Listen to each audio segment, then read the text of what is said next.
As the holiday season draws close, everybody is really eagerly anticipating the Inspector General's report.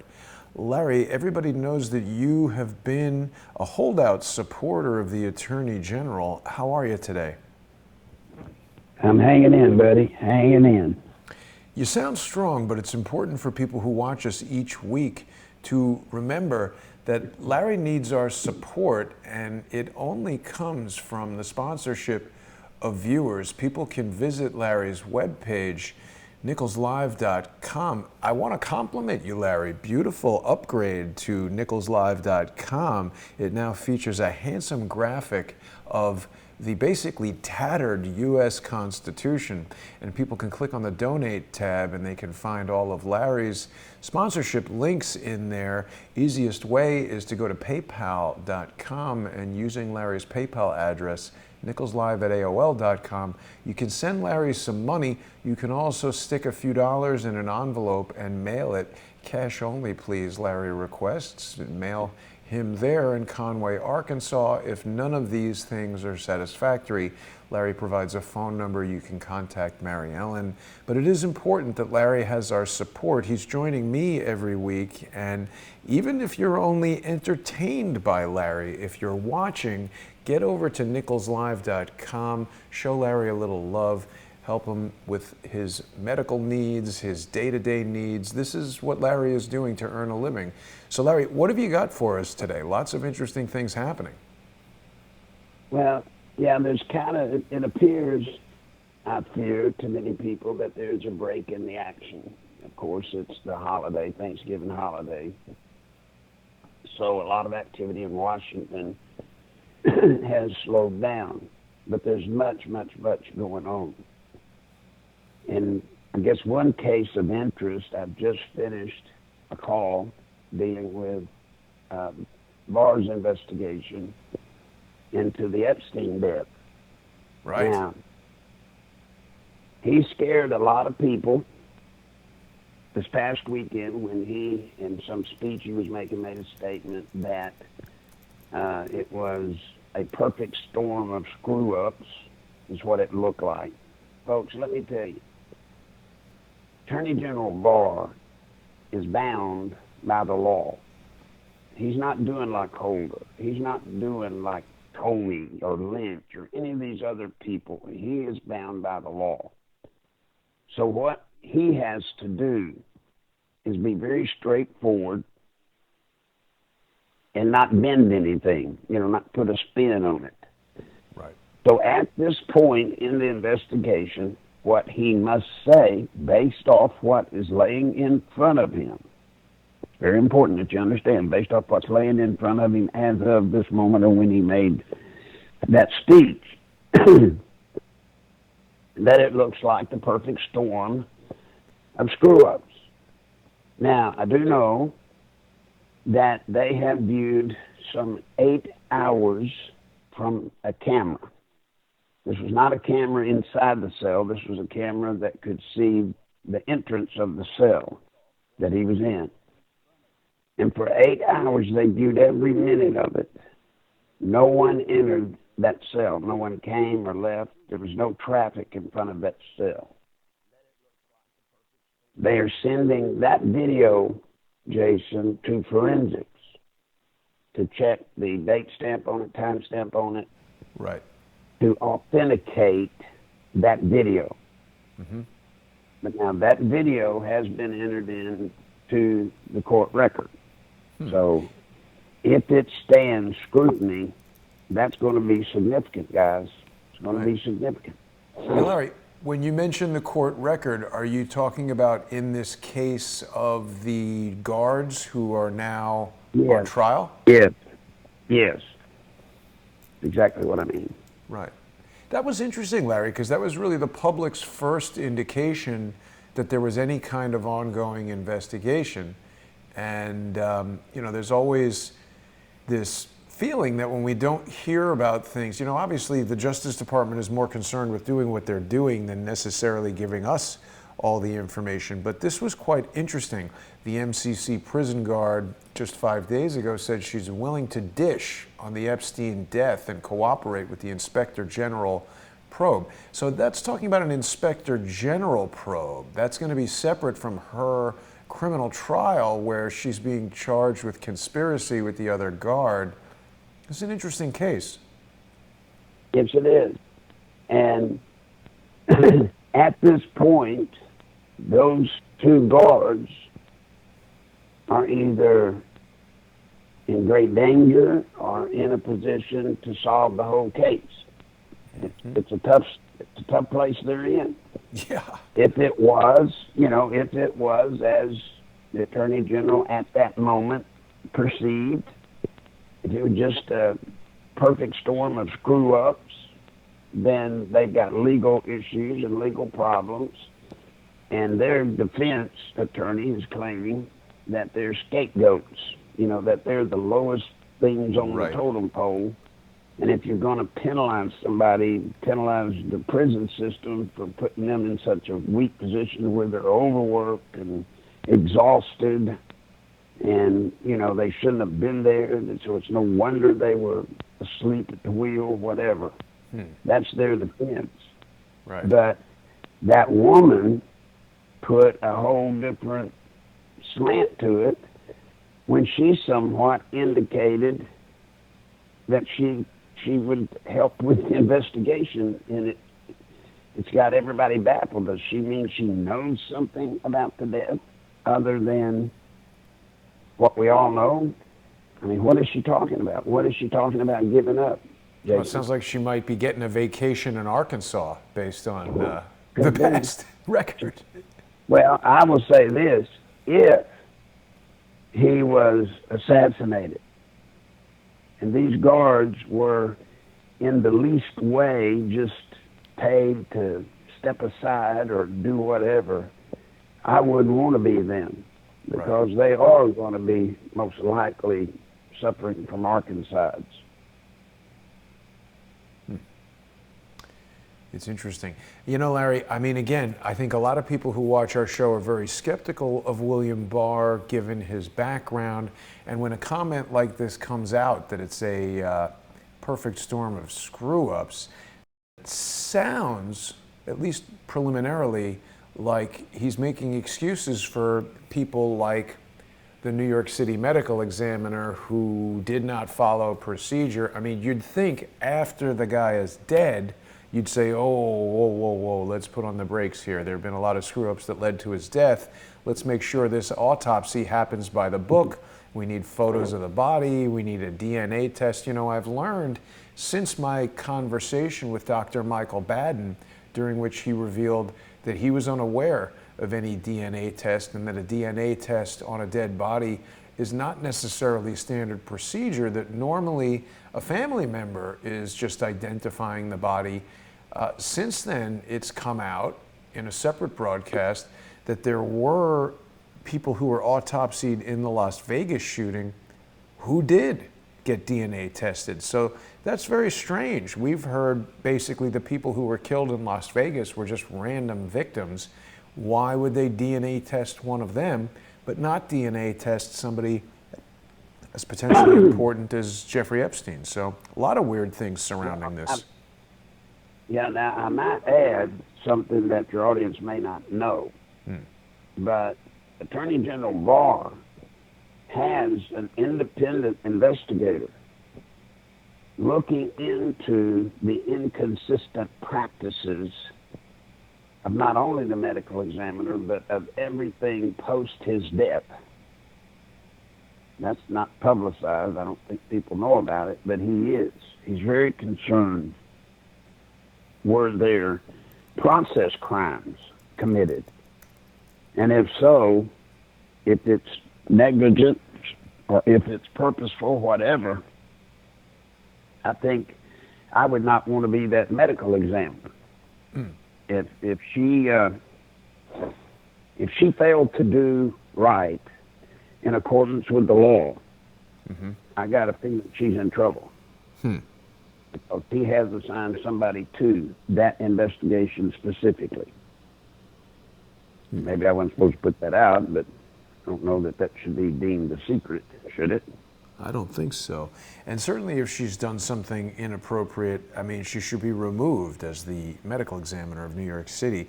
We've spoken extensively, Larry, on this show about some of the screwy shenanigans that medical examiners sometimes get up to. And it's the key, really, when you look at the Clintons' rise to power, all the things that they did in furtherance of the Stevens wishes, et cetera, throughout the decades they were politically active in Arkansas. Controlling Fami Malik and having that medical examiner in your pocket is literally the key to getting away with murder, isn't it? It absolutely is. Everything starts or stops right there. You get a good medical examiner on the hook, and guess what, folks? You have to understand what's different, Jason. We're talking about Epstein, right? Yeah.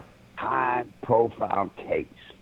So, yeah, people could say, well, maybe they botched the autopsy, maybe they didn't do this. But now, let's talk about an autopsy of somebody that maybe was involved in dirty politics and ended up getting killed over it. But it's a nobody. Nobody's going to come around and check the medical examiner's report for perfection. Did they do it right? Yeah. Most people aren't even going to know what they're looking at when they see a medical examiner's report. And I remember with the Ron Brown death, when the two medical examiners from the military came to my home and brought me the picture of him on the slab, the x-rays and so forth. Right. They had a compelling case that Ron Brown did not die in that plane crash. Yep. He didn't. He had a hole in the top of his head that was the perfect diameter to a 45 caliber pistol. Mm-hmm. And you could follow the snowflakes, which is the little tracings when a bullet goes through the body, and you could actually find the slug in the groin. Whoa. They had it. There it is. It's all there. Matter of fact, I even gave the picture of the hole in the head to Chris Ruddy, and Chris Ruddy put it on the internet to where I guess you can still find it today. Yeah. Jack Cashel included it in his book. Mm-hmm. Now, how did they get by with that? That was a military, and they were scared to death. They were being ordered to roll over. They were being ordered to roll over, and it was because I had so much visibility in that day fighting the Clintons that they came to me, and they were scared to death. Man and a woman, they were scared. But they wanted the truth out. And I did the best I could to get it out. But the official report on Ron Brown's death and the actual way it shows up in the real x-rays, etc., does not jive, as is the case with the lady sergeant that was on the plane that died. I can't remember her name right now. Yeah, it was like Terry Sherry or something really unusual like that. But she was on the plane, and in that kind of a junket, she was more like a stewardess than an NCO. But anyway, when the plane crashed, when the first responders got there, she was sitting on a stump crying. This is what these guys, the medical people told me, the medical examiner. She was sitting on the stump, and she was crying, bent over, head in her hand. They led her they led her to the helicopter. She got on the helicopter, sat down, and then they flew back to the base. And when they got to the base, she was dead. When they did the autopsy, her brainstem was severed. Right. I saw the picture of it. It was severed right where, in military terms, if you grab somebody's chin in the back of the head and you twist real fast, you snap the brainstem. Well, with that injury, they told me, which I knew, I think anybody would know, with that injury, you don't sit on the stump crying, and you don't walk to the helicopter. Right. This was Tech and what Sergeant... happened in that helicopter ride? Sorry, Larry. Tech Sergeant Shelley Kelly. That's it, Shelley Kelly. Yes, sir. Saw So what the, happened? I mean, I saw the X-ray. And what happened in the helicopter? They snapped her neck. Something happened. I don't think the helicopter reported having a crash. I don't think they hit a thunderstorm so bad that it shook her up in the helicopter and snapped her neck. Do you? I mean, maybe it did. I guess they'd claim that. Why I not? don't They think claim so. anything they want to. I don't think so. But don't you see? Why was that not made public? And dear God, I was trying. Did you know nobody even asked me, other than Ruddy, nobody ever even asked me how on earth, me in Conway, Arkansas, how I ended up with autopsy pictures. You know that? Nobody. I No think I've government asked you that. official or one. Now, Larry, there's something else But I'm very talking about a strange. government official. Right. They knew the answer already. There's something else very strange about this. There was I forget what his role was in the Ron Brown autopsy, but Craig Malik, who's currently the chief medical examiner in Broward County, he was present for the Ron Brown autopsy. Now, I'm looking at his credentials here. It says JD, MD. Now, does JD mean Juris Doctorate? Is this guy a lawyer and a pathologist? Because that's interesting if true. But he got me. He got me. I don't know. So here, it says he assisted with war crimes investigations in Kosovo. And this crash took place in Kosovo, didn't it? I think so. Yeah. Bosnia or Kosovo, one. Right. Well, he was present for this medical examination of Ron Brown, and it certainly sounds like one of these events that if you cooperate, you might graduate to a very lucrative position like Chief Medical Examiner of Broward County. Mm-hmm. It pays off to be crooked. Right. I can prove that. I live that. I know it does. But I know it don't do so good being straight. But crooked, you can do well. Yeah. Yeah, well, we got to, and JD is a Juris Doctorate as far as I know. I don't know that there's any other abbreviation. It's unusual for someone to be both a doctor and a lawyer, but that would be very helpful as a medical examiner to understand some of the nuances and subtleties of statutes of limitation, things that can be done versus, you know, certainly lawyers have a lot of knowledge about how to break the law or how to sidestep the law that your average civilian doesn't have. So, when you say what's of interest today, the Epstein thing, I think, is of interest. I think it's significant.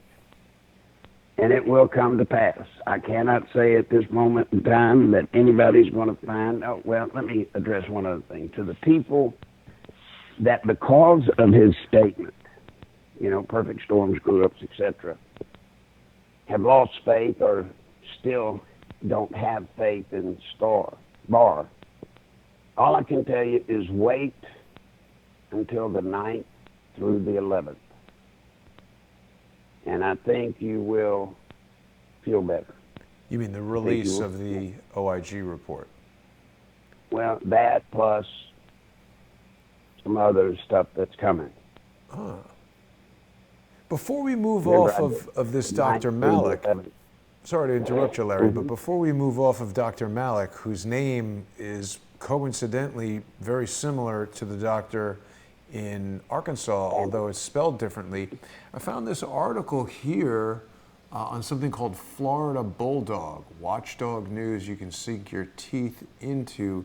I'm not sure when this was released, but the headline reads that Broward's medical examiner's evidence policy worries prosecutors and defense lawyers. And this is interesting because it speaks directly to what we were just speculating about, the concept of a medical examiner with a Juris Doctorate. It would be someone who would be in a unique position to frustrate lawyers by making changes to his own policies that might make unraveling something or covering something easier or more difficult depending on what it was done. The article tells us the Broward County medical examiner has been destroying some tissue and blood samples after they are a year old. A policy defense attorneys and prosecutors say could affect untold numbers of criminal cases. Dr. Craig Malik told the Florida Bulldog he instituted the policy shortly after taking Broward's chief medical examiner position in 2012. He says the rule helps ease the office's overcrowded evidence storage. That's interesting, isn't it, Larry? If you've got some case that's rolling around in 2012 that you need to destroy some evidence for, seems like this is your guy. And I would imagine destroying tissue samples really opened up a lot of room in the evidence closet. I would think so. That's unbelievable. Look, Jason, you know, now you're learning more about why I don't trust any of it. I'm sorry, I don't. You have to be where I was. You have to have seen what I have seen. You have to know what I know to see how this all works on the inside and how people in power, people with influence and power, with virtual ease, Jason, can do things you and I could never even dream of. Right. I mean, they can walk away from things that would put us in jail. Absolutely. Well, look at Hillary. Yeah. I mean, just, we did what she did, there's no doubt. It's really stunning stuff, Larry. Now, let me just shift you into another story for a moment, because, you know, you and I have covered extensively Adam Schiff's ridiculous hearings, which ended last week. Just before you and I went live here, I noticed that the Epoch Times is telling us that Gerald Nadler has just announced the House Judiciary is going to be taking over with this impeachment hearing. Can you speak about this, Larry? How does this differ from standard procedures in impeaching a president? Well, nothing that has gone on has been within the standards of the impeachment process that has been exhibited historically. Mm-hmm. Nothing. I was in a meeting or a call this morning dealing with that issue. Right. And the assumption is at this point that it is the proper chain of command, I guess you would say, for the inquiry, summary, or recommendation for impeachment trial to come from the Judiciary Committee, not right. from the Intelligence Committee. Right. So this, as near as anybody can figure that I have been with, that should very well know, this seems to be more of a setup transfer more than, you know, something, you know, sketchy about it. Now, however, two things happened this weekend. Number one, Pelosi, we have this on solid evidence. Mm-hmm. Pelosi unloaded on Schiff. I mean, unloaded on him. I missed that. What did she do? Well, she told him he better pull this impeachment out of his ass or he's gone. Her word. Her word. And they're getting ready to pull. Remember I told you, Schiff had prepared 3 scandal scenarios, screenplays, whatever you want to call them. He had prepared 3. Of course, Russia. Quid pro quo, or whatever it is now. Right. But there's a third. And they are fixing to trigger the third scandal against the president. What's that going to be? I'm Larry? not sure. Well, I'm not sure.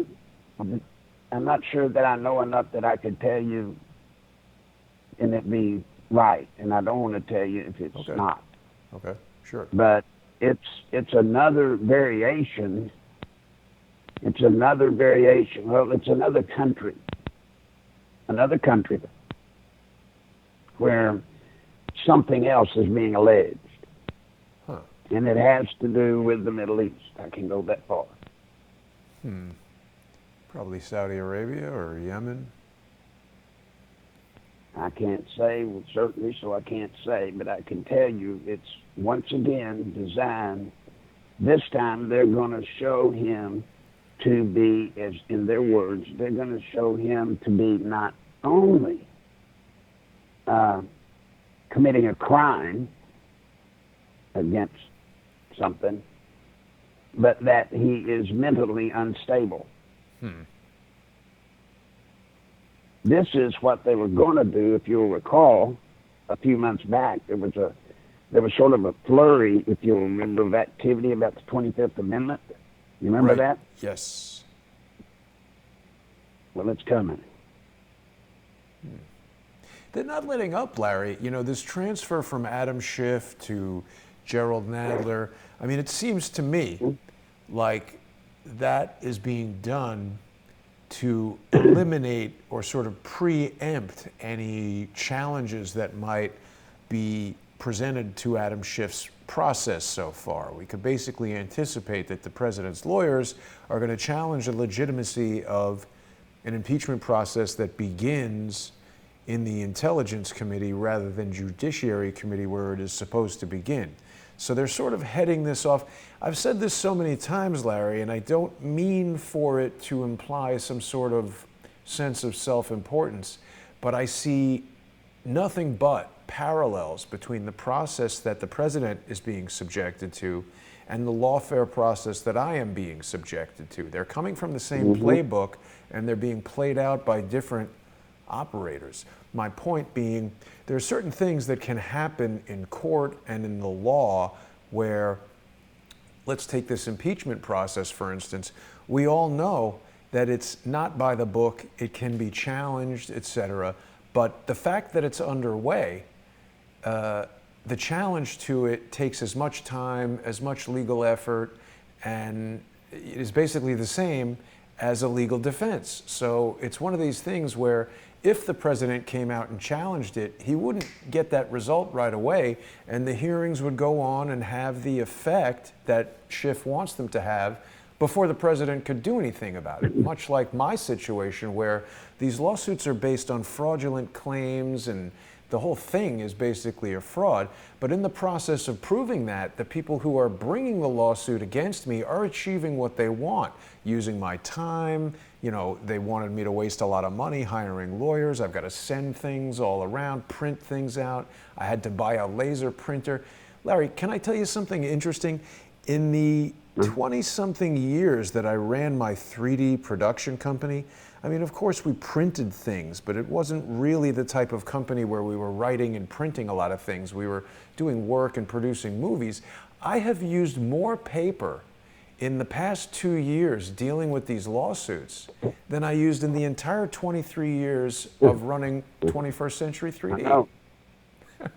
I know. It's what I told you they'd do. They'd white paper you to death. Yes. And that is a legal strategy. And that's what they're using against the president.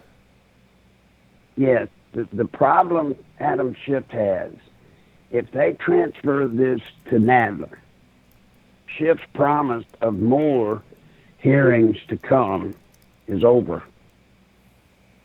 It's over. If this case is transferred, essentially, I'm calling it a case, if this is transferred to Nadler, Schiff will not be able to continue with his crazy hearings. Well, but Nadler will have crazy hearings. Nadler will be able to do it. Right. But what they know is, and it's probably why they're doing this, just so that they're kind of dotting their I's and crossing their T's. And you're right. You know, they're just legally making sure that the impeachment referral comes from the right committee.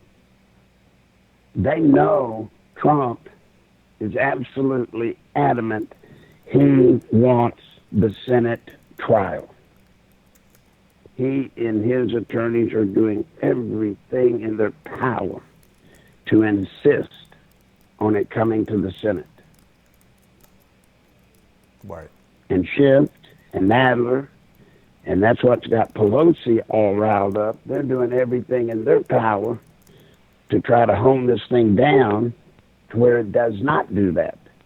You see, if it goes to the Senate trial, Lindsey Graham, barring Mitch McConnell stabbing everybody in the back, which he's done many times, Yeah. Graham and others plan to make the rules of the Senate trial the same as the jurisprudence rules in the court. All right? They're going to make sure that President Trump gets to have his attorney, President Trump gets to depose witnesses, just like a courtroom. And just Lindsey like Graham is a lawyer, right, Larry? Yes, Lindsey Graham yes, is a he lawyer. is. Yeah, so that's good. And every hearsay person's going to be stricken. Every record that. Right. That's what's cool about going to trial. Everything Schiff has gathered will be not allowed in a Senate trial. So if he doesn't have what he had in the Senate trial, in his hearing, right? Yeah. If he cannot have one of his witnesses in the hearing brought into the trial, what case does Schiff have? Yeah, nothing. None. Yeah. But These were all here's show what witnesses Trump gets to anyway. do. Right, but here's what Trump gets to do. He gets, for the first time, to call Adam Schiff Yeah. about his connection to, guess what, the whistleblower.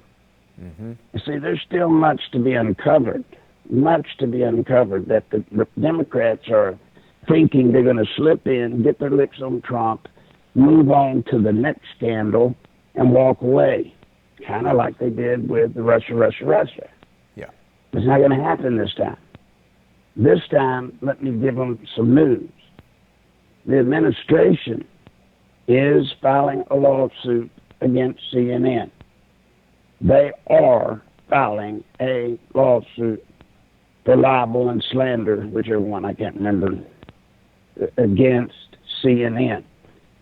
They have them dead to right, telling lies that they knew were lies to the nation. All right? Mm-hmm. CNN's going to have a lot of trouble. So is Nunes. Nunes is filing. And guess what? So is Rudy Giuliani. He's filing. Huh. But So these are the all separate ante is suits, gonna or go- they're together, Larry? They're all separate. No, they're separate. They are separate. The president has determined he's not letting this go, Jason, because this, if he lets it go, he fears, and I think appropriately so, this can become the norm for politics in the future. One party doesn't like the guy that won, so they tie him up in never-ending impeachment inquiries. Smear campaign. Yeah, it's the way of the future, unless it gets stopped here, dead in its tracks. And so that's what they plan to do. And I'm telling you, Schiff has had the protection of separation of powers. You know, people are screaming, why doesn't Graham with his committee get Schiff in and interrogate him, right, or question him? Well, you can't. The Senate committee cannot subpoena or make a person in Congress come before his committee. Separation of powers. But in the Senate trial of the president, yes, they can be called in.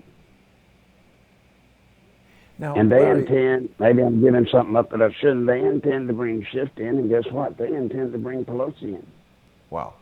For what Yeah. she knows about the whistleblower. And when did this start? We have proof, Jason. They have proof that the whole thing with the whistleblower, the quid pro quo, this whole second scandal started months before it was ever discovered, supposedly. Right. Well, it's interesting because Adam Schiff has said that he will not testify. He's been pressing for John Bolton to testify, but he's come out and said he's not going to. Now, I don't believe that Adam Schiff necessarily has the final word on this, but it's interesting that that's what he's saying. CNN is reporting Schiff pushes Bolton to testify, but will not go to court to force him. Oh, sorry, this is different. I thought I had heard Adam Schiff say elsewhere that he's not going to testify, but again, that's just talk. Yeah. No, not in this. But now the reason, so you know, Schiff's not going to court to force Bolton to testify, and Schiff knows that, okay, the court could make Bolton come and testify. They can, or could. Right. But once testifying, Bolton can use presidential privilege on every question. He didn't have to answer them. He didn't have to answer a single question for Schiff. Seems like Bolton doesn't like Trump. He's been saying some things in public that, Bolton's mad at Trump. Right. Trump is mad at Bolton. Yeah. But they are connected in that they're both connected in principle, Jason. I don't see those two turning on each other aggressively. Oh, they'll kick fight or, pick at each other, but they will not go against each other. I don't trust John Bolton at all, and we might differ on that slightly, but let me point this out to you, Larry. USA Today is reporting just earlier this morning about how Devin Nunes' lawsuit, the threat, undermines Donald Trump's impeachment defense. And they go on to say that Nunes is not going to win, and in the long run, he may end up hurting the very man he's trying to protect. Now, my questions for Devin Nunes are, is he actually trying to protect the president, or is he just trying to make it look like that while he continues to do things to undermine the president? I think Devin Nunes' lawsuits that he's been bringing against McClatchy and Imaginary Cows are all extremely stupid and have virtually no chance of success. I agree, but not this. This, I don't know what they're talking about, but the lawsuit Devin's bringing is a lawsuit specifically about something CNN said that he had done or was involved with. I can't go any further than that, but it's something specific to Nunes. His lawsuit is not connected to the president. I don't see it having any effect on the president's impeachment at all. Now, I would take also into account who wrote that article, what publication put that article out. I'm sure they'd like to see him back off. Right, USA Today. Yeah. See, I doubt that. I can just tell you, if there was a conflict between Nunes and what he's trying to do and the impeachment for the president, it would be resolved. He wouldn't do it if there was. But as of this day, as of 4 hours ago, there was not. Right. Well, and they will not be conjoined.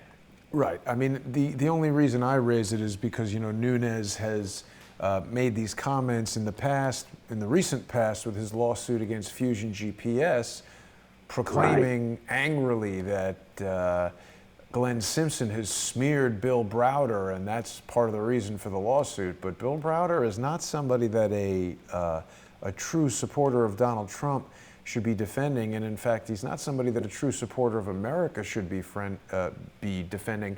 And it brings me actually, Larry, to a question from Bear777 on Periscope. Bear is watching us on Periscope. I hope that people will go and subscribe on Periscope. Haven't been able to crack 5,000 on Periscope in the same time we've gotten to 86,000 on YouTube. But Bear wants to know, Larry, what, if anything, do you know about Brett Kimberlin? That would tie into Browder and all this stuff in Ukraine. Do you know anything about Brett Kimberlin? No, that's outside of anything I've been involved in. I do not know. Speedway bomber and all that? It's nothing I have had anything to do with, and I'd be out of line to speak to it because I don't know. No problem. Let me go back to what we were talking about.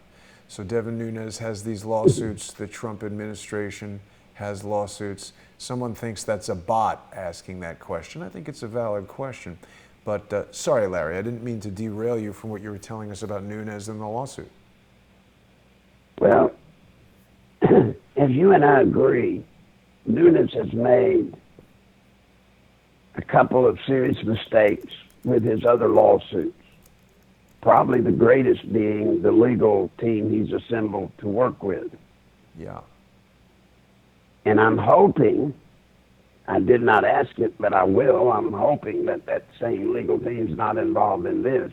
Would not be surprised if they are. And if they are, then I don't look for positive results. But it's coming. Listen, we're going to have our day, folks. Our day is coming. And President Trump is the one person in all of this country that I think the Democrats have totally underestimated his maybe anger is not the word, but he's not going to let this slide. He's not going to let any of this stuff they have done to him go unchallenged. He's not. And as he has said, it's not because of him. He has to put a stop to this now and forever, or it will become standard operating procedure in the future, if we have a country. In the future, that's what parties will do. You know, that's the bad thing about Washington, Jason. You know, when they learn a new trick, they keep using it. Yeah. They just keep using it. Yep. Until somebody comes up with another trick. So this has got to end. And this goes to the whole issue, to be quite honest, of trust in our government. We have never had as open and visible a display, Jason, of duplicity in law, corruption within our government, the crony system in our government. The whole thing, believe it or not, is exposed. The deep state, if you want to call it that, all of that's being exposed for what it is, the direct connection, the direct open link between the DNC and the media.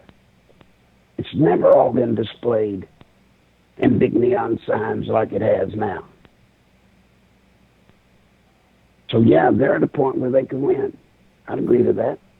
Yeah. If they beat President Trump, if they beat him, if somehow they get him out before the election or defeat him in the election, yeah, we've lost it all. Yeah. But we do have a chance now. Now, we have a chance to blow all of this stuff up and get it over once and for all. And, buddy, the tentacles of the deep state, as you saw, Jason, with these career foreign service people, Yeah. I mean, the tentacles of this run so deep in every branch of government, in every area of government. You've got professional public service people that don't get elected to squat, that have been there 20, 30 years, and they are the kings of their fiefdoms. Yep. And the president doesn't mean anything to them. He doesn't. Now, Larry, we're getting some more information from our viewers on Periscope about the Brett Kimberlin question. And I'm reminded that Lee Stranahan has done a deep dive into Brett Kimberlin's recent activity. He's been helping Alexandra Chalupa. He helped her basically hack the election. And Mark Levin was talking about this in the recent past, a day or two ago, questioning why this DNC consultant, Alexandra Chalupa, was not called as a witness at the impeachment hearings. I fully support Lindsey Graham's approach to treating it like a court case because, you know, when we strip away the protections of due process and the rights that we each have in court, that's when somebody like Adam Schiff can conduct a process like that. The whole purpose of due process is to prevent unjust proceedings and to prevent people from getting railroaded like that. So this is an interesting question about Brett Kimberlin. And do you know anything about Alexandra Chalupa, Larry? These are a lot of names that have been pretty much suppressed from the news. Yes, as a matter of fact, she was one of the first people proposed by the Republicans to testify in the hearings. Oh, really? By the Republicans, right? Yeah, and she was blocked, of course, by Schiff. Right. They made 3 different attempts to bring her before the committee, and they blocked her. I blocked the Republicans. Schiff blocked them 3 times. Yep. They also asked, in connection with her, I don't know if this is going to get anybody screwed up or not, but in connection with her was Debbie Wasserman Schultz. What about Debbie Wasserman Schultz? Of course, well, you remember the Awan brothers or whatever. Absolutely. And Debbie Wasserman Schultz, right? Mm-hmm. She was involved with them in a thing they called cross-step. Cross-step. Cross-step. You hadn't heard it. You won't hear it until it comes up in the trial.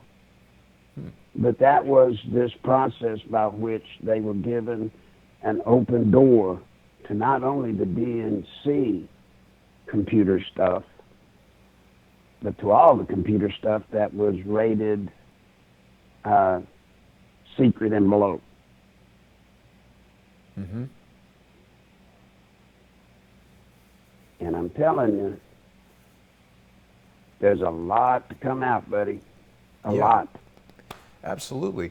I think viewers of Crowdsource the Truth remember Imran Awan very well. This was actually a story that intrigued me early on, right when I started Crowdsource the Truth, and actually became quite involved in his trial. We met Laurel Everly, who had rented a house from Imran Awan. Laurel provided us with testimony and evidence that indicated that Imran had something in a shed connected to the garage that required air conditioning. Computer servers require air conditioning if they're going to run continuously. He's been accused of the U.S. Capitol Police of hacking Congress, warehousing the data. I was very curious that my former partner, as soon as we came out with this story, went to the house and made sure to show his audience a shed in the backyard that was definitely not the shed that Laurel alleged this computer server to be in. Larry, we also identified a Cox Cable high-speed internet router in the basement that the renter was unaware of, and she told us a story about Imran, quote, freaking out when she called him to tell him there was a flood in the basement, and she felt his reaction was intense to the idea of a flood in an essentially empty basement, but it makes a lot more sense if he's got computer equipment in the basement that he's utilizing in a hacking operation. It's also notable, Larry, that when I drove Laurel Everly to the U.S. Capitol Police with a laptop and cell phone that she alleged that Imran Awan had hacked, right away, social engineers began making videos accusing me of destroying evidence. I never touched it. I just drove her to the police, and the police handled it. The police, Larry, gave the evidence directly to Imran Awan's defense attorney, creating a, what's the term? Unintentional disclosure, inadvertent disclosure situation that came up in the courtroom. And Chris Gowan, the unscrupulous attorney who also hired Imran Awan to work in his office while serving as defense attorney, told me that I had done something wrong. I just drove a witness to the police station. I can't control the police. Yeah, I'm just telling you, we're going to find out if we are successful in the trial. We're going to find out the answer to a lot of things, Jason. A lot of things. And it goes back to Joe and all of them. This is not new. This whole thing is not new. And it's going to get worse. Yeah. And you're going to find out why this president has been so viciously under attack. You're going to find out. Yep. Larry, our comments right now are very focused on Imran Awan. People saying everything from Imran has flipped, which is possible, I suppose. I don't know. I think guys like that are more concerned with getting killed. But he was given an unprecedented plea bargain deal where he's given total immunity for any crimes that he's done prior to July 5th or whatever the date of his court, or July 8th, whatever his court date was in 2018. Any crime that Imran Awan has done in his life, I believe he's 34 years old or something like that, he's absolved of that as a result of pleading guilty to this bank fraud for which he's been given just probation, I think. Well, yes. And that, see, all of this connects. Now, here again, we go back to, I've told y'all for months now, our judicial branch of government has already succumbed to communism and socialism. It already has. The things you see today, folks, in the courts, the things you see in our government and all that has to do with legal, that seems so strange and foreign to us, you're guilty until you prove yourself innocent, that type of stuff. That's done every day in a communist socialist country, in a dictator country. I mean, it's done every day. We're not used to it here because we didn't want that here. But our judicial branch of government is gone. Now we're fighting for the legislative branch of government. There are those that think it's already gone. And it may very well be less a few brave souls that are still fighting to hang on. The good news is the glue that's holding this country together, Jason, and I'm not a person sitting here saying Donald Trump's the greatest gift God's given this earth since whatever. I'm not saying that at all.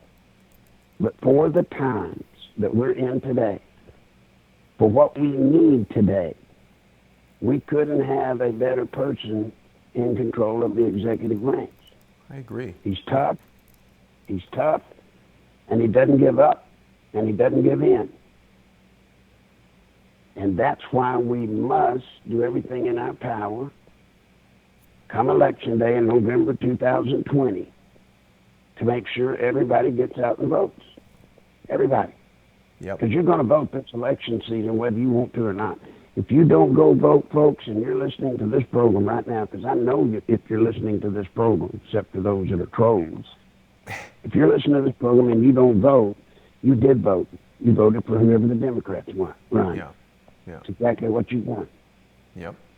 I got to say, Larry, I'm feeling, 3 years into having voted for Donald Trump, I'm feeling even better about Donald Trump today than I did when I voted for him. I have to say, in many ways, if not in every way, he's my favorite president of my lifetime so far. He's challenging the deep state criminals. He's exposing the hypocrisy of Washington and of the press. And I think that there have been some very consequential changes and things that have happened under Donald Trump that there's no doubt that I'm voting for him again, and I'll be really extremely upset if he does not win a second term. A lot of people are still chatting about Imran Awan, Larry, and I know you have a lot of experience in a variety of different court cases. People are going back and forth on this idea of Awan possibly having flipped based on this plea arrangement that he got in 2018. Does that make sense to you that Imran Awan would have flipped, or that he's just off and we're never going to hear from him again? Let me tell you, if indeed, folks, somebody like him, with his brother out of country, his mother out of country, if he flipped, it's in some minuscule matter. He did not flip to reveal the work. I assure you, he did not do that. How people like can you know him that? will not do it. Because I know people like him. He's got a brother and he's got a mother. If he were to flip, and I'm talking about bring it all out. If he were to do that, his family would be killed. They would be sought out, tortured, and killed. Right. They may have them now. They may be locked up in some dungeon right now. We don't know. Maybe they're not, but I'm just saying, there's no way that man has given up everything that we need to know. No way. Yeah, Debbie Wasserman Schultz is still in there. Mm-hmm. Well, she's still in there, and you'll notice I guess I can say, I shouldn't say this, but I'll say this. You'll notice he got a pardon, correct? I mean, not pardon, but a plea deal. Yeah. Plea deal. Right. And he got a real easy plea deal for him for the crimes he's committed. Right. You'll notice they didn't put him in witness protection, did they? Right. And he had gone all the way. They'd have him in federal witness protection. You wouldn't hear from him ever again. Right. Yeah, I mean, that's my opinion. That's my opinion, so take it for what it's worth. Right. And I mean, he's pretty connected. He's been pictured with Bill Clinton, a variety of other people. So, you know, it's been speculated that he could be a member of the Pakistani ISI. Pakistan has been a strategic ally to the United States with regard to the war in Afghanistan and, you know, just managing the balance of power in the region against India. I don't know. Hard to say. Jason, think about it. Just think about it. If he has nothing else, on earth, but he got all off the computer from both the DNC, the RNC, and the government period, all the data he got that he snuck in and hacked, right? Mm-hmm. That's massive, buddy. Yeah. That's massive. And inside that is the key to Pandora's box.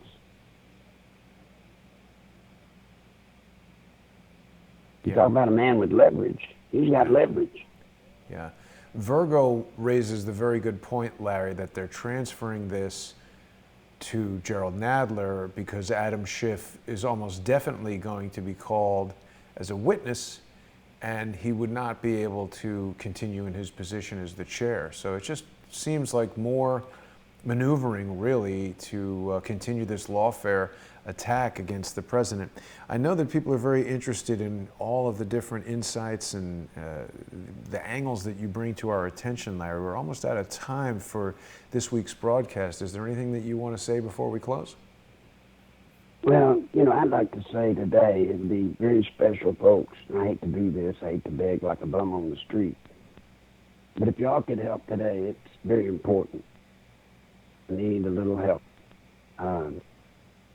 If you can, please. Yeah. And I would remind everybody that Crowdsource Truth is a very important vehicle for me. Some of you may not know it, but you're getting information that nobody else has. Nobody. I bring it here, and if you look at what I say and look at what comes, you'll find that they're always consistent, or usually, most of the time. The problem I have, Jason, is I deal in truth, right? And the truth takes its time sometimes to come out. Right. You know, we're not making stuff up. Mm-hmm. But we need Crowdsource the Truth. We need it. It's listener-sponsored. He's not controlled by some major advertiser.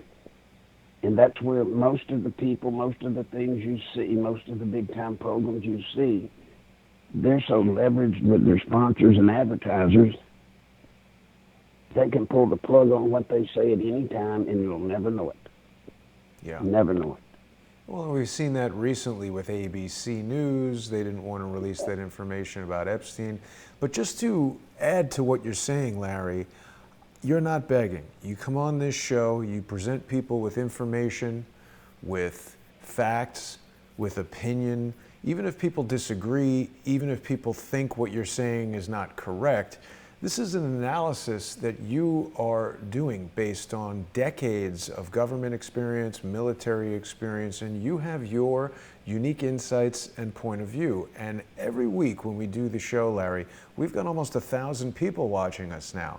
So whether people come here because they want to disagree with you, whether they come here to be informed by the information that you share, or simply just to hear your point of view, to add to the collection of information that they will use to determine what they think the best outcome the best evaluation is.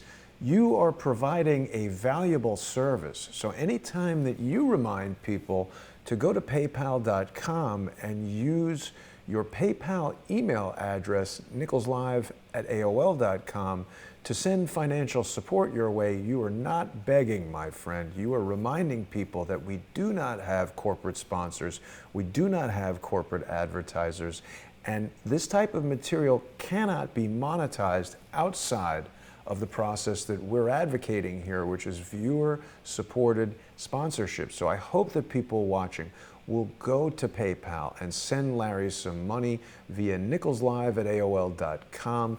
Larry is here providing his insights, and I know that there's lots of people around the country and around the world who love to hear what Larry has to say, to hear his insights, and just the way that you and I interact, Larry. I've come to value it tremendously, and I want to thank you once again for joining me this week.